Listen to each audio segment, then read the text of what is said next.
ఆహ్వానించిన గొప్ప బాధ్యత. ఆదికాండ మొదటి అధ్యాయం మేము చదివితే ఎంత అద్భుతకరమైనటువంటి సృష్టిని మీరు చేశారు. భౌగోళ శాస్త్రం, అంతరిక్ష శాస్త్రం, వృక్ష శాస్త్రం, జంతు శాస్త్రం, ఇవన్నీ ఆలోచన చేస్తుంది. వీటిని చూడటానికి, వీటిని అనుభవించడానికి మానవుని సిద్ధపరిచి మానవునికి అన్ని అనుగ్రహించినటువంటి విధానం. ఆ ప్రణాళికలో నన్ను కూడా ఉంచాడు. దినాన్ని మీ సృష్టిని నేను చూడగలుగుతాను. అంతేకాదు ప్రభావ, ఆ సృష్టిని అనుభవించగలుగుతాను. ఆ సృష్టి గురించి నేను మాట్లాడగలుగుతాను. ఆ సృష్టిలో నేను నడవగలుగుతా ఉన్నాను. ఆ సృష్టిలో నేను పనిచేయగలుగుతాను. ఈ సృష్టి అంతటిని నేను అనుభవించగలను. నాకు ఇచ్చిన అవయవ నిర్మాణాన్ని బట్టి మీకు స్తుతులు చెల్లిస్తాను. చూడటానికి కళ్ళిచ్చారు, మాట్లాడటానికి నోరిచ్చారు, ఆలోచన చేయటానికి మెదడిచ్చారు, నడవటానికి కాళ్ళు ఇచ్చారు, చేసుకోవటానికి చేతులు ఇచ్చారు, వినటానికి చెవులను ఇచ్చారు. ఒకవేళ నాకు కళ్ళు లేకుండా చేసి ఉంటే నేను చూడగలిగి ఉండేవాడిని. నాకు ఒకవేళ నోరిచ్చి నాలుక లేకుండా చేస్తే ఈ దినాన్ని నేను స్తుతించగలిగిన వాళ్ళకి ఉండేవాడు. ఒకవేళ నాకు కాళ్ళు లేకపోతే నేను ఎలా నడవగలను? ఒకవేళ చెవులు లేకపోతే ఎలా వినగలను? అన్నీ ఉండి నాకు మెదడు లేకపోతే నేనేమో ఆలోచన చేయను. నా విషయంలో మీ ప్రణాళికను నేను అర్థం చేసుకుంటాను. నాకు అన్ని గర్భంలో నాకు అవయవ నిర్మాణాన్ని చేసి ఈ దినాన్ని, ఈ సృష్టిలో దాన్ని అన్నిని అనుభవించడానికి మీరు చేసిన మీ ఆలోచన కొరకు స్తుతిస్తూ మిమ్మల్ని ఆరాధిస్తున్నాను. నా అంతరంగా ఆత్మీయ విధానంలో కూడా దాన్ని మీరు చేసిన ప్రణాళికను బట్టి మేము స్తుతిస్తూ ఆరాధిస్తాం. ఈ నా స్తుతి ఆరాధన నా ప్రభు నా రక్షకుడు యేసుక్రీస్తు నామమున స్తుతించి ఆరాధించి సమర్పిస్తున్నాను తండ్రి.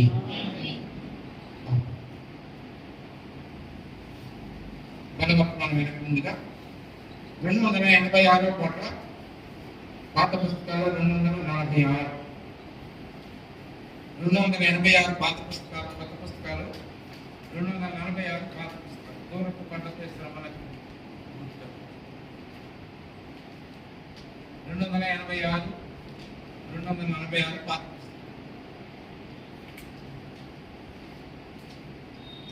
పాట ఇప్పుడు పాడమండి. ఈ పాట ఇప్పుడు వాడాం.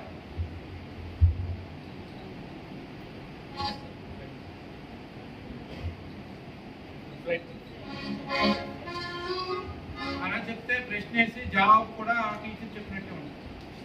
అది కూడా మంచిదేనండి. 286 కాదు.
వచ్చి దేవుని వాక్యంతో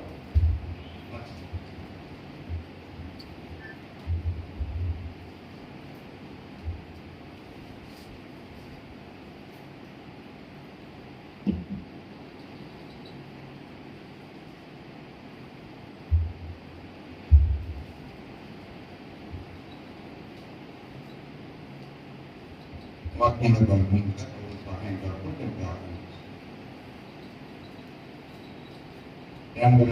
ఏంటండి వందన స్తోత్రాలు చెల్లిస్తున్నాం ప్రతి సమయంలో ప్రభావ మరి బలపడకైనా వర్తమానం కొరకు ప్రభావ దేవుడు ఎన్నికలేని నాకు ప్రభావం నేను నిలబడుతుండగా ప్రభావం మరి ఏ వ్యక్తి నిలబడి నాకు ప్రభావ ఈ గొప్ప భాగ్యానికి నాకు దయచేసినందుకు ఉంటున్నాను.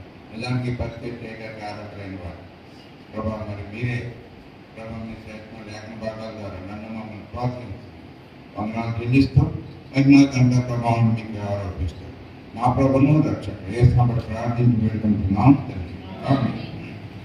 మత్తయి సువార్త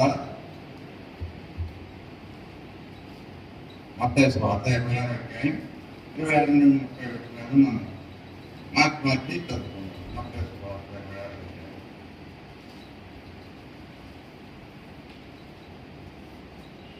మేము ఈ భాగాలు స్పష్టంగా 26 అధ్యాయం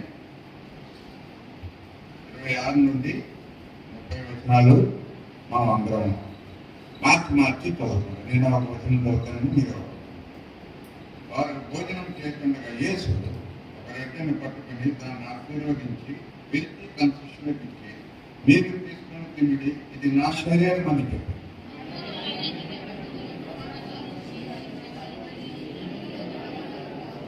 ఇది నా రక్తం అనగా పాప క్షమాపణ నిమిత్తం అనేకుల కొరకు చిందించబడుతున్న నిబంధన రక్తం.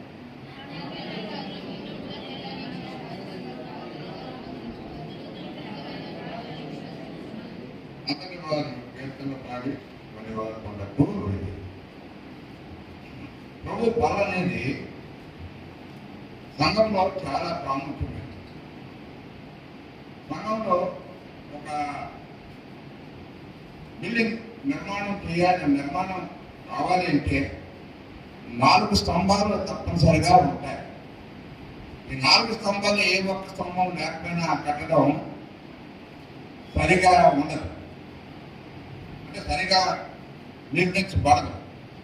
ఒకవేళ మానవుని యొక్క టెక్నాలజీ ఉపయోగించి వాళ్ళ గాల్లో పిల్లర్స్ లేకుండా ఏమన్నా కట్టడానికి వాళ్ళు ఏమన్నా ప్రయత్నం చేయొచ్చేమో, కానీ ప్రాముఖ్యంగా 4 కార్నర్స్ ఉంటేనే ఆ స్ట్రక్చర్ నిలబడుతుంది, చూడటానికి అందంగా కనపడుతుంది. ఈ 4 కూడా ప్రతి స్తంభంలో కూడా ఈ 4 ఉండాలి అని అపోస్తల కార్యాలు 2వ అధ్యాయం 42వ వచనం చూడండి. అపోస్తల కార్యాలు 2వ అధ్యాయం, అక్కడ పేతురు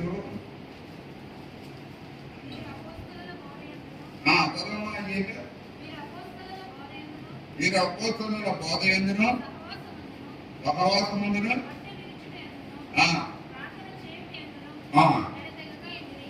ఇక్కడ ఈ సంఘంలో ఉన్న 4 ప్రాముఖ్యమైన స్తంభాలు ఏంటంటే, మొట్టమొదటిది అపోస్తలుల యొక్క బోధ. ఏ సంఘంలో అయితే అపోస్తలుల యొక్క బోధ ఉంటుందో, అలాగే రెండోది సహవాసం. బోధ ఉంటుంది, సహవాసం ఉండదు.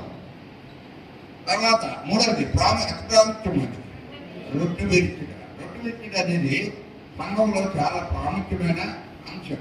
చాలా మంది ఏమనుకుంటారంటే అది దాన్ని ఆచరించే విధానం తెలియకో, లేకపోతే అది ఆచరించడం అది చేయడం చాలా కష్టమనో చాలా సంఘాలు ఏం చేస్తూ ఉంటారంటే దాన్ని అంతగా ప్రాధాన్యత ఇవ్వరు. రొట్టె విరిచిట అనే దానికి ఎక్కువ ప్రాధాన్యత ఇవ్వరు. కానీ సంఘంలో ముఖ్యమైన మూల స్తంభం ఏంటంటే రొట్టె విరిచిట అనేది, అంటే అది ప్రభు యొక్క బలం అనేది చాలా ప్రాముఖ్యమైనది. తర్వాత 4వది ప్రార్థన. చాలా మంది ఈ ప్రార్థన సహవాసం కలిగిన వాళ్ళుగా ఉంటారు, బాగుంటుంది, సహవాసం ఉంటుంది. కానీ ప్రభు యొక్క బలం ఎవరు ఆచరించాలి?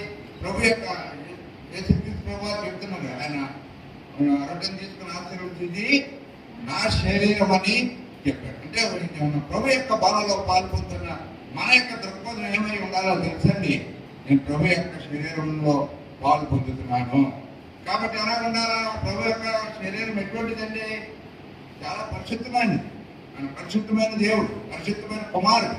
ఆయన దేవాది దేవుడు మనకి మరి భూమి మీదకి ఆయన్ని పంపించడం జరిగింది.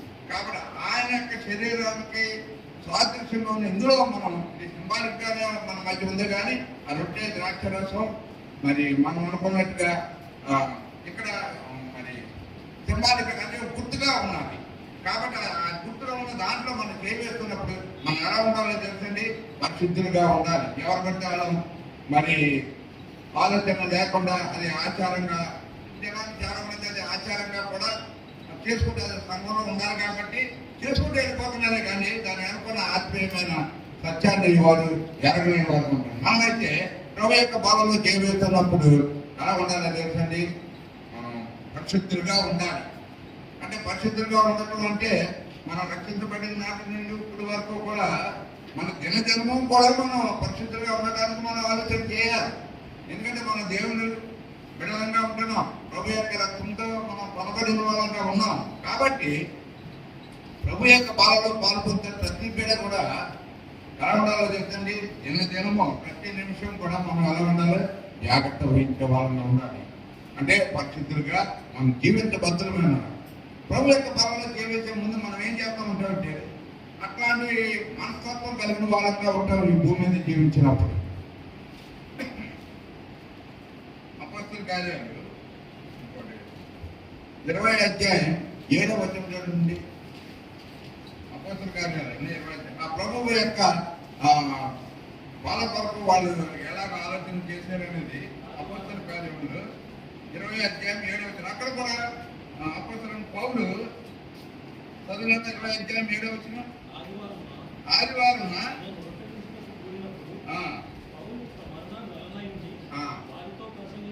అక్కడ వాళ్ళు కూడా పౌరుతో పాటు వాళ్ళు ప్రయాణం అక్కడ ముందు కొంతమంది పై గుజరాల్లో ఉంటాయండి. ఎవరెవరైనా బెరయా పట్టణస్తుడైన సోపనము, దశలోనికలు, అర్కిస్తులను, చెప్పులను, దెబ్బ పట్టణస్తుడైన గాయి, తిమోతి, ఆచార్యకు, వీళ్ళందరూ కూడా ఏం చేశారంటే ప్రభు యొక్క బల గురించి, ప్రభు యొక్క రొట్టెలో ఆధారం వచ్చినప్పుడు వాళ్ళు ఏం చేశారంటే నిర్లక్ష్యం చేయాల. వాళ్ళు ఏం చేశారంటే ఆధారం ఉంది కాబట్టి మనం ఏం చేద్దాం, ప్రభు యొక్క రొట్టెలో బలలో మనం పాల్గొంటాం. ఇదేనా ఆదిమ సంఘంలో కూడా వాళ్ళు ఎంతో మరి ప్రభు యొక్క బలకు చాలా ప్రాధాన్యత ఇచ్చిన వారిగా ఉన్నారు. మనం కూడా ప్రభు యొక్క బలలో పాల్గొంటున్న మనం దాన్ని గుర్తించిన భాగంగా ప్రభు యొక్క బలలో ఇది ఆశీర్వాదానికి గుర్తు. ఆశీర్వాదం అంటే చాలా మంది అందుకని ఆయన రొట్టె పట్టుకుని దాన్ని ఏం చేస్తారంటే ఆయన ఆశీర్వదించడు అనే మాట ఉపయోగించారు. ప్రభు యొక్క బలలో పాల్గొంటున్న మనం ఇదేనా ఆశీర్వాదానికి పాత్రగా ఉంటాం. ఆశీర్వాదము అంటే బ్లెస్సింగ్ అనే మాటకి అర్థం ఏంటంటే చాలా మంది ఏమైనా ఆలోచన చేస్తారంటే ఆశీర్వాదము అంటే భౌతికమైన వాటి కొరకే, వాటిని ఏమైనా మేలు జరిగితే వాటిని దేవుడు మాకు ఆశీర్వాదం అంటారు. ఆ ఆశీర్వాదం నీకు జీవితాంతం ఉండే ఆశీర్వాదాలు కాదు.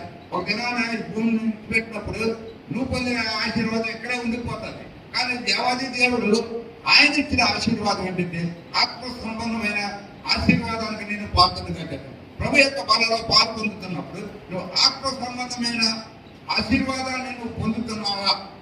ఆత్మ సంబంధమైన ఆశీర్వాదాలను దేవుడు నీకు స్థానం అంటాడు. ఆ ఆశీర్వాదం వరకు మనం ఆలోచన కలిగి ప్రభు యొక్క బలలో చేయవేయాలి. ఆత్మ సంబంధమైన ఆశీర్వాదం అంటే ఎఫెసీయులకు రాసిన పత్రిక 1వ అధ్యాయం 3వ వచనంలో చూడండి. ఆయన ఏమిస్తానంటున్నాడు? ఎఫెసీయులకు రాసిన పత్రిక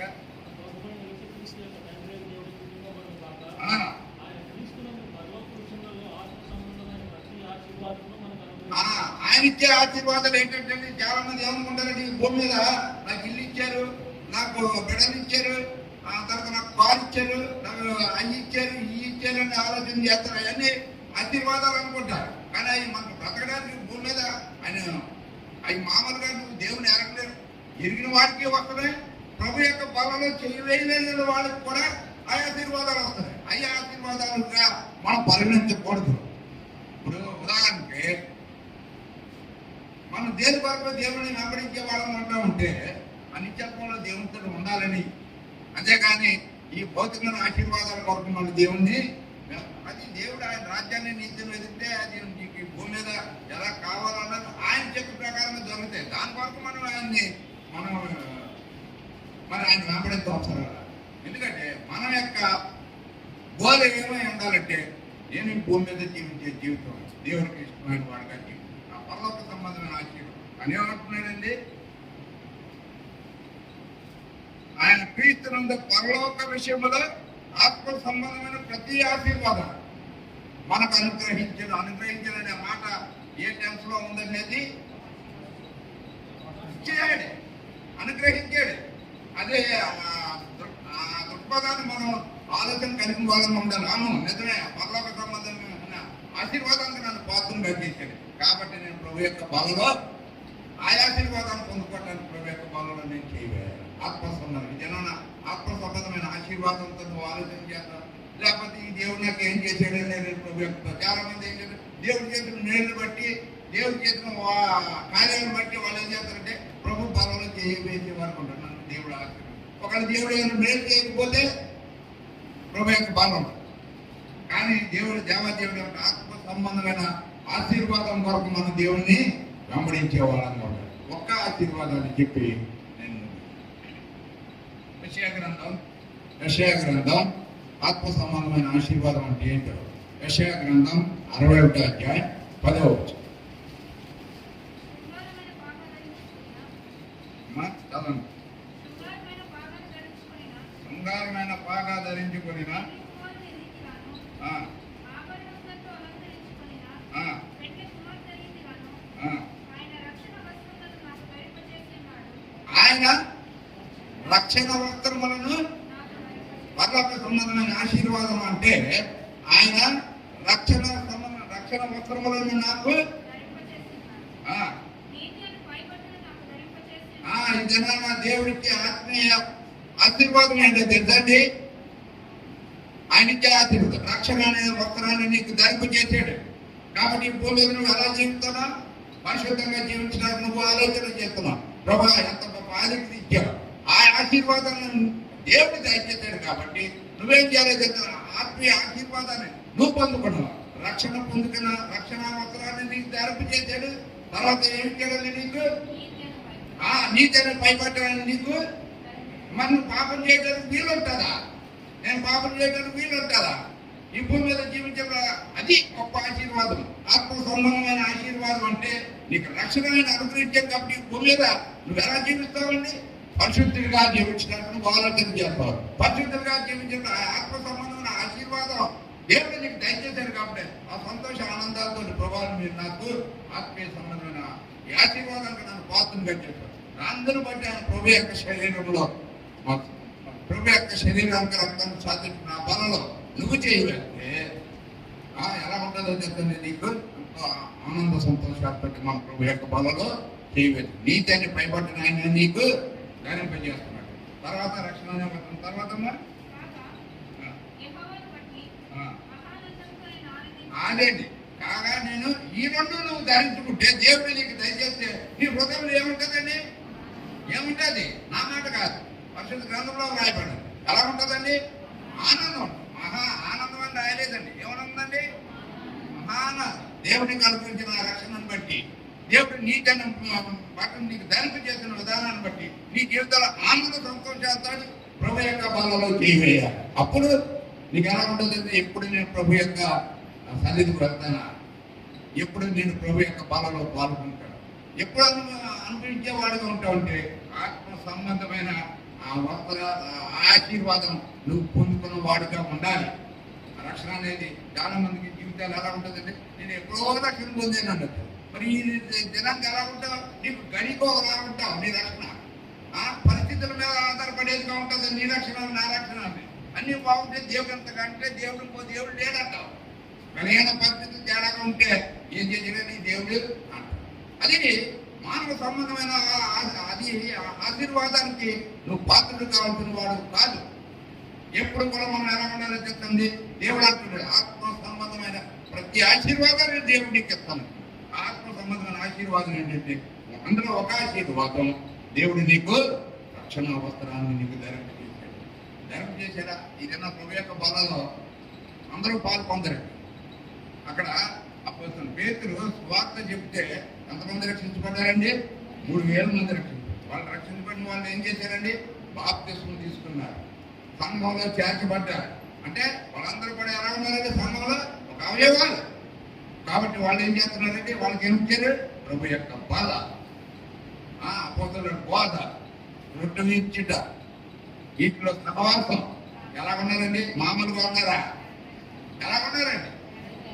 ఎడతెగగా ఉంటే దానికి మన ఎప్పుడు ఇంకా దేవుణ్ణి మనం విడిచిపెట్టే వాళ్ళకి ఉండకూడదు. ఎడతెగగా అంటే అన్నింటిలో సహవాసంలోను, రొట్టె ప్రభు యొక్క బలలోను, ప్రార్థనలోను, అన్నింటిలో కూడా, బోధనలో కూడా. అపోస్తలుడు బోధన స్వీకరించడం విషయంలో కూడా. ఒక విషయం నేను చెప్పడం టైం లేదు కాబట్టి చెప్పలేదు.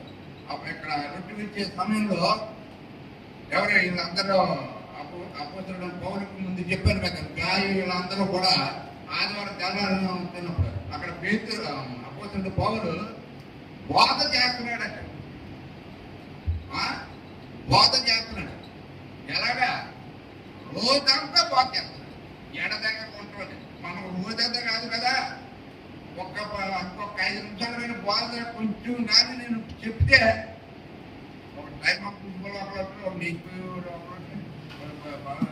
బైబిల్ ఇలా పెట్టేస్తా ఉంటాడు, ఒకటి అలా పెట్టారు. అక్కడ ఎలా చేసేదంటే రోజంతా ఒక అతనైతే ఆ నిద్రాపాలంతో పైనుంచి పడిపోయి ఎడతెక్క పోదంటే నేను ఉన్నారా, మనం ఎడతెక్క ఉంటావా? ప్రాంతంలో ఎడతెక్క ఉంటావా? 12 వెళ్తండి, 1 గంట వెళ్తండి, నిద్ర వచ్చేస్తుంది 1 గంట, ఇంకా తగ్గించేసుకుంటున్నాం మనం. మీ అందరం మానవ శరీరం అంటాం, ఏమని చెప్తాం? ఇది శరీరం అంటే మనం తక్కువనే పడుతున్నాం. మీరు ఎన్ని చెప్పండి, నేను తక్కువలేదు, నిద్ర వచ్చేయాలి, ఉండలేవు. మరి ఎలాగ ఎడతెక్కకుండా అపోస్తుల బోధనలో ఎడతెక్క ఎలాగుంటావు, ప్రార్థనలో ఎడతెక్కకుండా, సహవాసంలో ఎడతెక్క ఉంటున్నామో మనం ప్రభు యొక్క బలంలో చేయవేస్తాం. అది మట్టుకి ప్రతి ప్రభు జనాన్ని మట్టుకు నువ్వు చేయవేస్తావు. మిగిలిన 3 కూడా ఆలోచన కలిగిన వాళ్ళతో ఉంటావు. అపోస్తుల బోధన, దేవుని మాటలు, సహవాసం, దేవుని బిడ్డలతో సహవాసం కలిగిన వాళ్ళగా ఉండాలి. ఇవన్నీ కూడా సంఘం నిలబడటానికి రుజువు ఏంటంటే 4 స్తంభాలు లాంటివి. ఒక స్తంభం మనకు మీకే ఎలా ఉంటుందని 3 స్తంభాలు నిలబడ్డాయి. అపోస్తుల బోధన మనం స్వీకరించలేదనుకోండి, ఎలా ఉంటుందండి ఆ స్తంభం? బిల్డింగ్ ఉంటుందా? ఎవరైనా కట్టలేదు, పట్టుకులా ఉందంటే నిజమే. దేవుని మాట, మన దేవుని వాక్యం నీ దగ్గరికి వచ్చి నువ్వు ఎడతెక్క స్వీకరించకపోతే ఎలా ఉంటుందంటే మీకే ఉంటాం. సహవాసం, దేవుని ప్రజలతో సహవాసం చేయలేకపోతారు, ఈ ఉండదు. ఇవన్నీ కూడా ఏంటంటే ఆత్మీయ మరణాలు ఇవన్నీ కూడా. అందుకనే సంఘంలో 3,000 మంది చేర్చబడ్డారంటే వాళ్ళు ఎటువంటి మనస్తత్వం తెలిసిన వాళ్ళండి. ఈ 4 విషయాల్లో వాళ్ళు ఎలా ఉన్నారండి? ఎడతెక్కటువంటి ఆసక్తిగా ఉన్నారు. నీ నా జీవితంలో మనం ఈ 4 విషయాల్లో నువ్వు ఆసక్తిగా ఉంది. ప్రభు ఏం చెప్పండి, ఆత్మ సంబంధమైన ఆశీర్వాదాలకు దేవుడు నీకు ఇచ్చేసాడు. కాబట్టి ఈ దినం నువ్వు దేవుని సన్నిధిలో కనబడ్డావు, రక్షణ ఆనందాన్ని పొందుకున్నాడు, నీతి అనే బట్టలు నీకు ఇచ్చాడు. కాబట్టి పాపాలు మరి శాపాలు ఇవన్నీ మనం ఆలోచన చేయటం లేదు. నీకు దేవుడు అనుగ్రహించాను ఆత్మ సంబంధమైన ఆశీర్వాదం అంటే దేవుడు నీకు అనుగ్రహించేశాడు. కాబట్టి నువ్వు మళ్ళా పాపంలోకి అవన్నీ ఒప్పుకోవడానికి నీకు వీలు లేదు. కాబట్టి ప్రభు యొక్క బలలో పాల్పొందుతున్నాడు. దేవుడు ఏమంటున్నాడంటే ఆశీర్వాదాన్ని దేవుడికి, అటువంటి ఆశీర్వాదాన్ని కింద వచ్చిన ఏమన్నాడు? మహానందంతో మనం ప్రభు యొక్క బలలో ప్రభా నువ్వు నాకు ఇచ్చాను ఈ ఆత్మీయ ఆశీర్వాదం, ప్రభా మరి మీరు నాకు అనుగ్రహించారు. ఎంత దయగల దేవుడే దయగా. దేవునితో ఉదయకాలం ఆరాధన వర్తమానంలో మన దేవుని దాసుల ద్వారా మనం విన్నాం, సమాధానం ఉన్నాయి. దేవుడు సమాధానం, ఇవన్నీ కూడా ఆశీర్వాదాలకి కిందకే మనకి లెక్కలో వస్తాయి. కాబట్టి అటువంటి మనసుతో ఆనందంతో ప్రభు యొక్క బాధలో పాల్గొందాలి. కానీ ఆదివారం కాబట్టి భక్సింగ్ గారు రిషిప్ కాబట్టి ప్రభు బాధలు ఉంటుందన్న దృక్పథంతో అందులో పాల్పొందకూడదండి. నువ్వు ఆనందం సంతోషాలతో ఉన్నావా? నీ నా జీవితంలో ఆనంద సంతోషాలు ఉన్నాయా? దేవుని వెంబడించడంలో అది దృష్టిలో పెట్టుకుని ప్రభు యొక్క బాధలో నువ్వు నేను చేయవేద్దాం.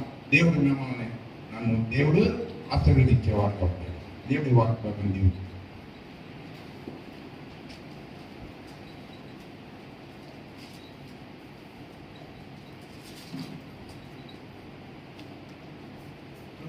వచ్చినప్పుడు ఆయన చేసినటువంటి ఇచ్చినటువంటి ఆశీర్వాదాల యొక్క విధానాన్ని మనం ఆలోచన చేసినప్పుడు జ్ఞాపకం చేసుకుంటూ ఆయన ద్వారా దొరికినప్పుడు ఒక మంచి మాట విషయ గ్రంథం నుండి మనం చెప్పబడింది. రక్షణ వస్త్రాలు ఆయన నాకు ధరింప చేస్తున్నాడు. ఈ రక్షణ వస్త్రాలు ధరింప చేస్తున్నాడు అన్నప్పుడు ఒక ఆదివారం మీద ఆదివారం వచ్చినప్పుడు జ్ఞాపకం చేసుకుంటున్నారు. ప్రతిరోజు ప్రతి నిత్యము పడుకున్నప్పుడు లేచినప్పుడు ప్రతి నిమిషం కూడా చూసుకున్నాం. ఎందుకంటే మన శరీరం దిగంబరత్వం కనిపించుకున్నాం. కాబట్టి మీరు చిన్నబిడ్డ జన్మించినప్పుడు పుట్టగానే ఏం చేస్తారు అంటే బట్ట చుట్టి చేస్తారు. అందుకే బిడ్డకి సూట్ పట్టుకెళ్ళారు, బహుమతులు చుబ్బాలు పట్టుకెళ్తారు. అందులో తెల్లలో చుబ్బాలు ఇప్పటికి వేస్తారు శరీరం యొక్క గొప్పతనం. ప్రియమైన వాళ్ళారా, యేసు ప్రభు ద్వారా మనకి రక్షణ వస్త్రాలు ఇవ్వబడ్డాయి. ఈ రక్షణ వస్త్రాలు ప్రతి నిమిషము చెక్ చేసుకోవాలి. ప్రతి నిమిషము కూడా ఉందా, సరిగ్గా ఉందా లేదా. మనం బట్టలు వేసుకున్నప్పుడు వెంటనే ఉందా లేదా అనేది చూసుకుంటాం కదా, సరిగ్గా ఉందా లేదా అనేది చూస్తారా? సహోదరి ఉంటారు, అందరం టైం అయిపోతుందో అందరూ చదువుకుంటాం అనుకుంటాం. వచ్చేటువంటి అల్టిమేట్ విధానం అంటే మీరు వేసుకుంటారు ముందు నన్ను వేసుకోమంటారు. ఎందుకని మా ఇంటి దగ్గర కూడా అర్థం ఉంటాం ఈరోజు అర్థాన్ని చూసుకుంటాం కదా, ఎవరి మట్టాలు ఎలా వేసుకుని కట్టుకుని రాదు, చక్కగా ఉండాలి వేసుకుంటారు. రక్షణ వస్త్రాలు అట్టి ఉందా దాన్ని మనకి ఇస్తారు. ప్రతి నిమిషము దాని గురించి ఆలోచన కలిగిన వారిగా ఉండాలి. దానిలో ఒకసారి ఎంత కనపడదు చొక్క, నేను ఎలా వేసుకుంటాను బాగుందని అనుకుంటాను, ఎంత చిరుగుతాడు. అప్పుడు నా భార్య వాళ్ళకి మా అమ్మాయి చూసి డాడీ చొక్క ఎంత చిరిగిపోయిందని, ఆ బాగా ఉంది కదా ఏదైనా పర్వాలేదు అని అనం. వెంటనే వెనక చూసుకుని చొక్క ఇప్పుడు చూసుకుని ముందంతా నేను ఆ జీవితాలలో ఒకవేళ నాకు కనపడదు బాగానే ఉంది అని అనుకుంటే విమర్శ అనేటువంటిది కూడా నువ్వు తీసుకోగలిగినటువంటి స్థాయి ఉంది. నువ్వు చెక్ చేసుకుంటావులో నేను పరిపూర్ణతను వెళ్ళేటువంటి విధానంలో నీ మీద వచ్చేటువంటి విమర్శను కూడా నువ్వు తీసుకునే వాళ్ళగా ఉండాలి. నాగవడం నువ్వు చెప్తాను, నువ్వేవడం నాకు చెప్తాను, నువ్వేవడం నాకు చెప్తాను అంటే అనేది కుదరదు. బాధకులకి అతి ప్రాముఖ్యమైనటువంటి విమర్శకులు ఎవరంటే భార్యలే. అంతేరా, ఏ భార్య అయితే విమర్శ చేస్తుందో ఆ వ్యక్తి మంచి బాధకుడు, మర్చిపోదు. రక్షణ వస్త్రాలు కాపాడుకుంటాం, నీ జీవితాన్ని సరైన విధానంలో పెంచుకుంటాం. ప్రభు వరదనిపించినప్పుడు అట్టి ఆనందంతో కలిసి వస్తాం, అట్టి ఆనందంతో కలిసి వస్తాం. అది లోతైనటువంటి. మరి పరీక్ష ప్రతి నిమిషం చేసుకోవాలి, లేకపోతే నీ చక్క జరిగిందో గుండి ఊడిపోయిందో నీకు తెలియదు. చూసుకుంటా ఉంటాం కదండి. ఇవ్వబడిన రక్షణ వస్త్రం ప్రభు తను తాను అప్పగించుకోవడం ద్వారా ఇవ్వబడిన పరలోక సంబంధమైన ఆశీర్వాదం. నీ నడక, నీ యొక్క మాట, నీ ఆలోచన, నీ కార్యాలు ప్రతి నిమిషం తెలుసుకోవచ్చు. దాని మంచి అద్భుతకరమైనటువంటి పరిశీలకుడు పరిశుద్ధ దేవుడు ఎంత బాగా ఆలోచన చేస్తాడు. నువ్వు అలా మాట్లాడకూడదు కదా, నువ్వు అలా అనకూడదు కదా, నువ్వు చేయకూడదు కదా అనేటువంటి స్పందన విధానం మనకి కలిగిన వాళ్ళు. ఒక మంచి విషయాన్ని మీకు చెప్తే ఆనందంతో పూర్వపాలన వేద్దాం, చేయవేద్దాం. నువ్వు తప్పు చేస్తే ఒకవేళ నువ్వు అననుకూలంగా ఉంటే పరిశుద్ధాత్మ దేవుడు పట్టడు సమానం హెచ్చరిక చేస్తాడు, నువ్వు అలా చేయకూడదు కదా. పరిశుద్ధాత్మ దేవుడు అలా చెప్తే యేసు ప్రభువు ఏమంటారో తెలుసా? నేను అలా బ్రతికాను కదా, నువ్వు నా బిడ్డ కదా, నా సహోదరుడు కదా, నా మార్గాన్ని అనుసరించాను కదా. ఈ రెండు అయిన తర్వాత ఎవరు కొడతారో తెలుసా? ఎవరు కొడతారు? నాన్న కొడతారు, తండ్రిని దేవుడు కొడతాడు. కనకంలో క్రమశిక్షణ కలిగినటువంటి ప్రేమ కలిగిన అనురాగం నేను సరి చేసుకోగలిగితే అద్భుతకరమైనటువంటి స్వాతంత్ర్యం పడతాను. వాళ్ళు లేకపోతే బట్టలు పోయినటువంటి దిగంబరి చెట్టు చాటున దాక్కునేటువంటి దౌర్భాగ్యమైన స్థితి కలిగిన వాడు ప్రభు బలగానికి వచ్చిన అట్టి అద్భుత రామాయణ ప్రభు కోరతాడే ఆనంద సంతోషం. ఏంట ఈ ఆనందం అంట? మహా ఆనందం కదా. మామూలు వైట్ షర్ట్ నలుపు వేసుకున్నప్పుడు భలే బాగుంది, చాలా బాగుంది. అదే వైట్ షూట్ వేసానండి, ఎలా ఉంటుంది? నాకు ఎలా ఉంటుందో దీని గారు చూస్తున్నాను అందరూ చాలా బాగుంది డాడీ అని అంటాను కదా. అట్లాంటి అనుభవం ప్రభు కోరుతున్నాడండి. ఏ పాపం ఏమి కాదు, అనుభవించిన కాలంతో చేస్తే ఆశ్చర్యం అంట. ప్రార్థించండి, ప్రార్థన చేద్దాం. దేవుని బిడ్డారా, ప్రభు వల్ల మనకు ఇవ్వబడి అందులో పాల్పొందుతున్న ఎంత ఆనందము విజయం కలిగిన వాళ్ళని ప్రభు వల్ల పాల్పొందే అనుభవాన్ని వాటిని పడచలబడి పరలోక సంబంధమైన ఆశీర్వాదాన్ని పంపించారు. ఆ ఆశీర్వాదం రక్షణ అనే వస్త్రాన్ని ఇచ్చారు. రక్షణ ఉంటే కాదు, రక్షణ వస్త్రములు బహువచనములు ఎన్ని ఆలోచనలు అద్భుతకరమైన అనుభవాన్ని ప్రభు మనకి ఇచ్చారు. చిన్న సేవలు ప్రత్యక్ష ఆనందం వాళ్ళలో పాల్గొనడానికి ఏ ప్రభు అని చెప్తామమ్మా జ్ఞాపకం చేసుకోండి. ప్రారంభించక ముందే మీ చేతులు పైకెత్తండి అని చెప్పినప్పుడు సహోదరులు శానిటైజర్ తీసుకొస్తారు. చేతులకు మీకు అప్లై చేసినప్పుడు మీరు చేతులు శుభ్రపరచుకొని మీ చెయ్యి పైకెత్తు. రొట్టె విరిచి మీ దగ్గరకు వస్తుంది. నిలవబడిన ముక్క మీరు తీసుకోండి. పాత్ర కూడా మీ మధ్యకి ప్రత్యేకమైనటువంటి గ్లాసులో వస్తుంది. ఆ గ్లాసు మీరు తీసుకొని ద్రాక్షరసం తాగి వెంటనే మీ సహోదరు కవర్తో మీ దగ్గరికి వస్తారు. ఆ కవర్లో ఆ గ్లాసు ఎవరైతే పాల్గొనడానికి సిద్ధంగా ఉన్నారో, ఆలోచన కలిగిన వారు ఉన్నారు, మీ చేతులు కనపడేలాగా ఉంచండి.